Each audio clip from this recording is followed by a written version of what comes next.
The Super Bowl is almost here, and I'll admit that yes, I am that person that only watches it for the halftime show and snacks.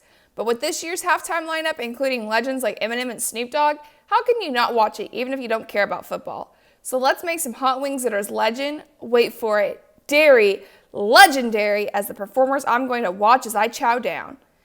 Chicken wings are one of my husband and I's favorite foods, so we make them fairly regularly.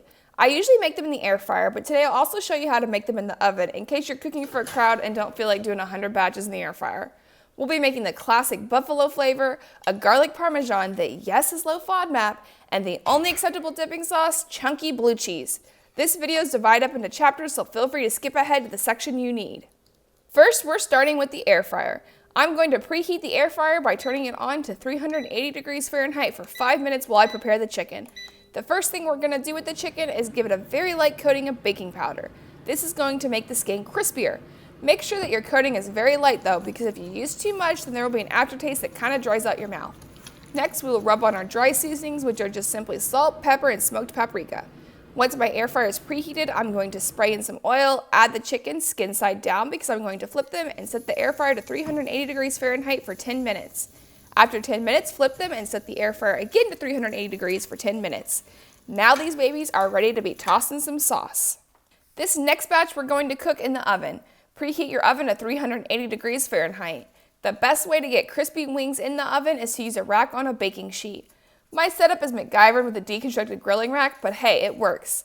If you don't have a rack for your pan and you don't have the materials to make your own like I did, then the next best thing to cook your wings in the oven with is a cast iron skillet. And if you don't have that, then yes, just use your baking sheet. It will still be yummy even if they're not at maximum crispiness. Stick whatever you decide to bake them on in the oven while it preheats, and don't forget to spray it with some oil. To prepare the chicken, we're going to do the same thing that we did for the air fryer. We're going to very lightly coat it with baking powder so it gets crispy, and then season with salt, pepper, and smoked paprika. Once our oven is preheated, add the chicken skin side down and put in the oven to 30 to 40 minutes, flipping halfway through. If your oven has a convection setting, use it. This is what's going to get your wings to the maximum crispy level. Once they are done, they are ready for saucing. Buffalo sauce is my go-to for wings and is super easy to make with hot sauce and butter. I like to start with the 2-to-1 hot sauce to butter ratio. First, melt the butter. I just stick mine in the microwave. I'm adding it to a blender and then pouring the hot sauce in there. I'm just using a generic hot sauce. Most people use Frank's Red Hot for their buffalo sauce, but it does list garlic powder in the ingredients, so it would not be low Fodmap. To stay low Fodmap, read the ingredients on your hot sauce and make sure it doesn't have garlic or onion. Those are the most common high Fodmap ingredients in hot sauces. I'm also going to add some last dab to this because my husband and I are obsessed with spicy food, and well, we're the ones that are going to be eating this. If you like hot food and don't know what last dab is, look up the show Hot Ones and thank me later. Now I'm going to turn the blender on low to mix this. Turn it off, do a taste test, and if you want it spicier, add more hot sauce or more butter if it's too hot. Now you could be finished here, but it's going to be runny, and I prefer a thicker buffalo sauce to coat my wings. So now it's time for the special ingredient to thicken it up, xanthan gum. Xanthan gum is a food additive that's used to thicken and stabilize to prevent ingredients from separating. If you can't find it at your grocery store, you can buy it on Amazon. The trick to using it to thicken your sauce without it getting clumpy is to add it while the sauce is moving, hence the blender. You just need a tiny bit of this, so I recommend starting with 1/8 of a teaspoon per cup of sauce and gradually adding more if you want it thicker. Turn the blender back on low and slowly add the xanthan gum until you get your desired level of thickness. Now your sauce is ready for the wings. My next favorite wing flavor is garlic parmesan because I'm as obsessed with garlic as I am spicy. And yes, it is still possible to have that garlic flavor on a low Fodmap diet. It's just going to take a little more work, but trust me, it's worth it. To start, you're going to want to make garlic infused ghee.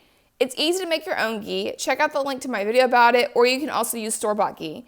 I also already have another video with infusing oils, and infusing ghee works the same way. Basically, you're going to heat the ghee on the stove over low heat, add the garlic, and let it steep for a few hours. For this to be low Fodmap, you must make ghee before you add the garlic instead of just adding it to butter. If you do not wait until the water is removed from the butter, the Fodmaps will leach into it. After the garlic is steeped in the ghee for a few hours, remove the pieces, and if you're nice, you can save them for people in your family that don't have IBS since you basically made garlic confit for them. Now you're going to take your amazing garlic ghee and add it to a mixing bowl. I'm using 1 cup here. Use the same amount of ghee as sauce that you want. Next, add the Parmesan cheese, either shredded or grated based on your preference. How much you need also depends on your preference. I like a lot, so I'm going to add a couple handfuls. And because I love spicy and even garlic parm needs a little spice, I'm adding some pepper flakes. This one is Hatch Valley Green from Flatiron Pepper Company, and the flavor really complements this well. I'm also going to add some fresh pepper, some Herbes de Provence sea salt from Fresh Jack's, which is basically sea salt with dry herbs mixed in. And I've also got some finely chopped fresh parsley and green onion I'm adding in and then mixing it all together. Do a taste test, adjust seasonings to your preference, and this sauce is ready to go. Now for the only acceptable dipping sauce, chunky blue cheese. If you don't like blue cheese, then sorry, but I'm not making any other sauces today, so you can just skip to the end. To start, we're going to add equal parts sour cream and mayonnaise to a mixing bowl. Sour cream is only low FODMAP in servings of 2 tablespoons or less, so if you are sensitive to lactose, then either only eat a small amount of this or increase your mayo ratio. Both regular fat and low fat mayonnaise are low FODMAP, so use either. To the sour cream and mayo mixture, we're going to add our blue cheese. The amount and size of the crumbles is, like most things, going to depend on your preference. I love blue cheese in chunky pieces, so I'm going to use quite a bit and I'm cutting them into bigger pieces. I'm adding in some black pepper and more Herbes de Provence sea salt from Fresh Jack's and then stirring it all together. Do a taste test to see if you need to add more salt or pepper, and you're done. Comment below what your favorite hot wing flavor is. Thanks for watching and subscribe for more low FODMAP recipes.